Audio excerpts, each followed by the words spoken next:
முதல் 125 முழு எண்களின் சராசரி கேட்குறாங்க. ஃபர்ஸ்ட் 125 ஹோல் நம்பர்ஸோட ஆவரேஜ் கேட்குறாங்க.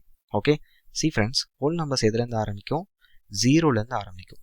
அப்போ ஃபஸ்ட்டு நம்பரே 0 வந்துடும். புரியுதுங்களா? அப்போ 0 வந்து ஃபர்ஸ்ட் நம்பர் கவுண்ட் எடுத்துக்கணும். அதனால தான் கடைசி நம்பர் பாருங்கள் 124.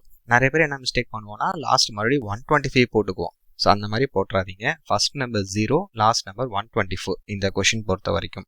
ஓகே, இப்போ இந்த சீரீஸ் பாருங்க, இந்த நம்பர்ஸ்குள்ள டிஃபரன்ஸ் எல்லாம் பாருங்க சேமா இருக்கு. எல்லாத்துக்குமே 1 தான் டிஃபரன்ஸ் வருது. இந்த மாதிரி வரிசையா இருக்க நம்பர்ஸோட ஆவரேஜ் கண்டுபிடிக்கணும். என்ன ஃபார்முலா? ஸோ ஃபர்ஸ்ட் நம்பரே லாஸ்ட் நம்பரே ஆட் பண்ணிட்டு 2ஆல் டிவைட் பண்ணிக்கணும். இங்கே ஃபர்ஸ்ட் நம்பர் என்ன? 0, லாஸ்ட் நம்பர் 124. ஓகே, ரெண்டையும் ஆட் பண்ணால் அதே 124 தான் வரும். அப்போ 124/2 62 தான் இந்த கொஷினோட ஆன்சர். Option C. கிளியரா? தேங்க்யூ.